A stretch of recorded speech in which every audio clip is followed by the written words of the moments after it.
How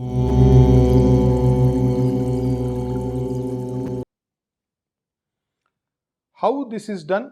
In a devotional way for a normal person, a layman. Now we shall talk about that. The first one being Urasa Namaskaram. When you especially do this in front of elders, or more than that, in front of a guru or God, maybe in a temple, or even at your home, at your God's place, in front of the God, this has to be very carefully done. Your heart, your soul should totally involve, as I said, from the above the heart, in this divine endeavor. It should come from the heart, the feeling that is very, very important. A total reverence, or totally you are going to surrender to the God or your Guru. It has to come from here, not from here. It comes later. Next is Shirasa. See, Urasa, then comes Shirasa. Means here you should not use logic or your intellect. I or you cannot be saying that I am an engineer, I am a doctor, I am something else, I am an accountant, I am a politician. All these things, all the knowledge, so-called knowledge or information what we have, this should be shed. This should be totally closed. You should close that, you should bury that, all those things.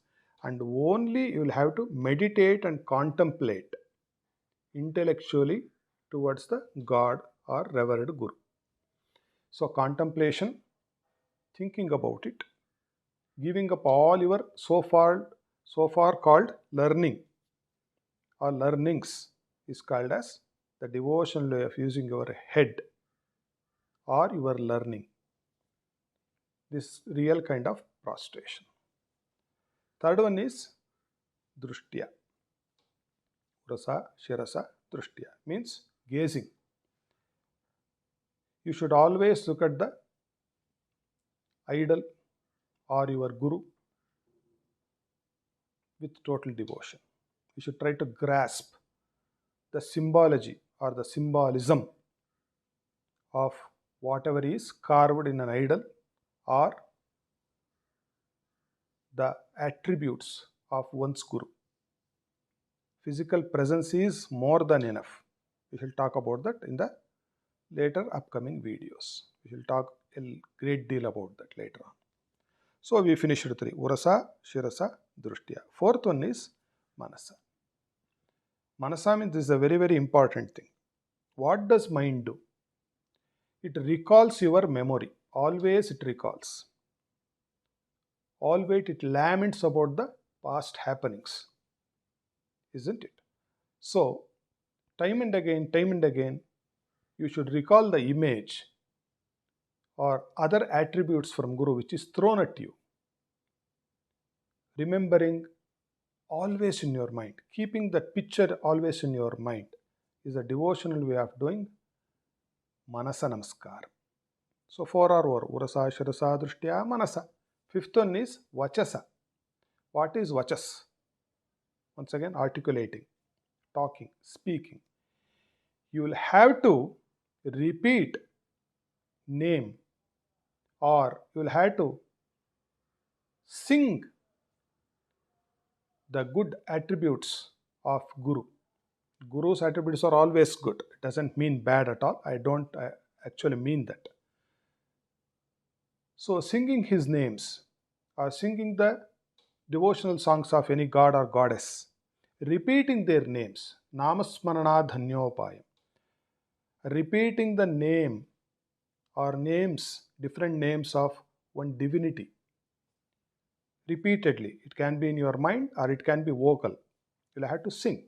It is called as showing your bhakti. It has to be verbal. You should not be too shy. Do so. That has to be done, because this is another way to kill your ego in the later stage, which we are going to talk about. So you should be very clear, and repeatedly you should always praise God and your Guru and other revered personalities. This is Vachasa Namaskar. Then comes feet, Padhyam. How do we devotionally do this? Means going to pilgrimages, going to different temples or punya kshetra, divine places.